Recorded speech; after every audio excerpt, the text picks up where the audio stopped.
Punisher perched on a rooftop, sniper rifle aimed at a nearby building. His target, Tony Bruni, a lab worker he suspects is corrupt.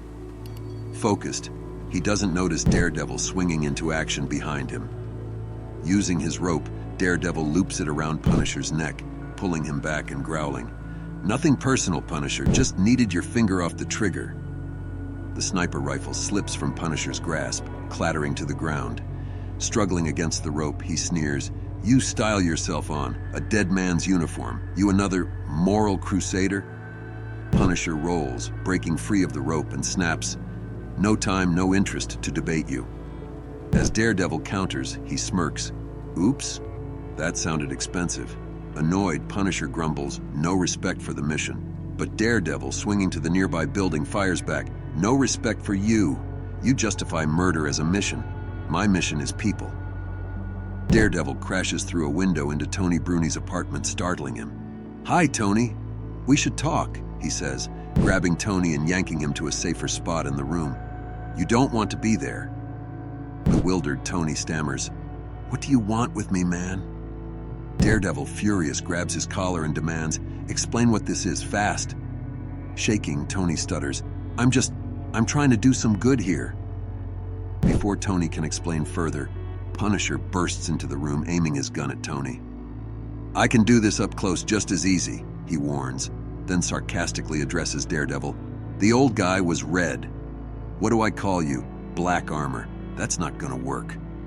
Daredevil steps in front of Tony to shield him, saying, "This is biomimetic, not bulletproof." Punisher scoffs, "What's the point of that?" Daredevil replies, "To take more hits from the worst of the worst." "Where's Frank Castle on that list?" Punisher doesn't back down. "If your guy's got something to say, it's now or never." Nervously, Tony blurts out, "I scored all this from busted operations. But not for crack. I fixed it up to make meds for people with no insurance. These are for diabetes." He continues, "I've got degrees in pharmacology and toxicology, Empire State University, night school.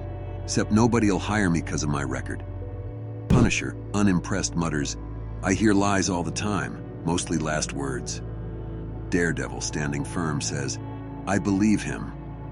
Suddenly, Tony's daughter Lucinda bursts into the apartment. "Cinda, what are you—" Tony begins, but Lucinda interrupts, "I brought help."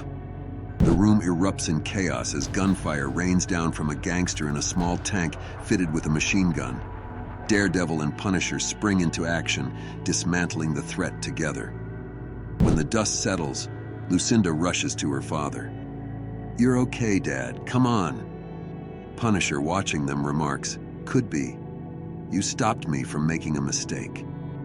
Daredevil, with a smirk, quips, "Guess that makes me your guardian devil." Inspecting the medicine bottles, Punisher growls, "You're in extra-legal territory, at best." Daredevil, standing close, warns, "There should not be a single mention of the law that passes your lips." Punisher turns to him. "You really want to push it?"